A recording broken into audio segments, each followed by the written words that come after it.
Question très simple ce matin, pourquoi la préfecture de police de Paris n'arrive pas à gérer ce genre d'événement ?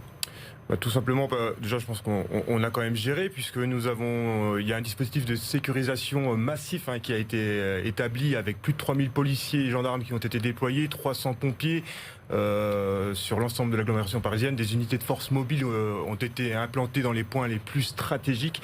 Nous avons fait face et je suis encore agréablement surpris de voir la maîtrise et le sang-froid de nos collègues policiers sur le terrain.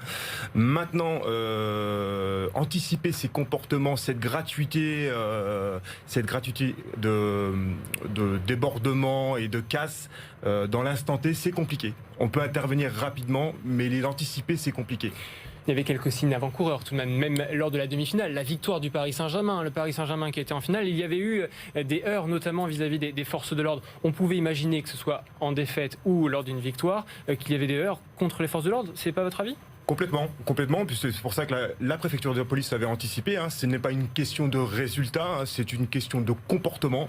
Aujourd'hui, moi, je suis scandalisé en tant qu'ancien sportif de haut niveau, je suis scandalisé en tant que citoyen français et je suis scandalisé en tant que policier. Pourquoi ?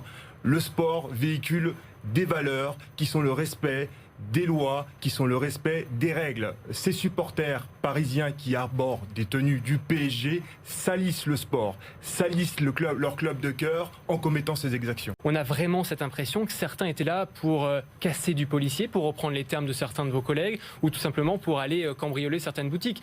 Mettre les supporters du Paris Saint-Germain dans le même chapeau, pas forcément. Pas forcément, mais on peut pas le négliger complètement. Quand on regarde les images, il y a quand même des individus, peut-être par l'effet de groupe, qui sont porteurs des tenues du PSG et qui commettent ces exactions. Donc on ne peut pas dire de toute façon les supporters du football français, il y a des difficultés, il y a un climat de violence, il y a des sociologues qui s'y sont intéressés, Monsieur Ourcade s'y est intéressé. Éradiquer la violence des supporters dans le football français est une utopie. En revanche, la contrôler et la maîtriser, c'est peut-être aujourd'hui ce qu'on essaye de faire. Alors, lorsqu'on sait qu'il y a un grand événement, notamment du côté de les Champs-Élysées, ça dégénère à coup sûr. Il n'y a que les dimanches piétons où les choses ont l'air de plutôt bien se passer. Quelle est la solution ? C'est de fermer les Champs-Élysées lorsqu'il y a de grands événements. C'est de mettre encore plus de policiers. Vous étiez plus de 3000. 3000 policiers, c'était ce qu'il y avait généralement lors d'une manifestation de Gilets jaunes. Oui. Difficile de faire plus, non ? Ouais, c'est 148 interpellations, je crois, 148 interpellations de trop.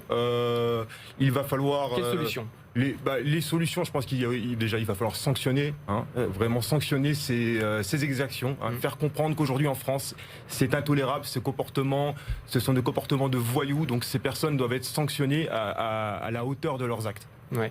Le ministre de l'Intérieur, Gérald Darmanin, évidemment, a réagi sur les réseaux sociaux, sur Twitter notamment. Il veut utiliser des drones pour identifier les casseurs. Est-ce que ça peut fonctionner ? Ça peut être des moyens, tous les moyens sont bons aujourd'hui pour identifier, pour prévenir, pour assurer la sécurité des personnes et des biens ou le respect de l'ordre public. Il n'y a pas de difficulté par rapport à ça.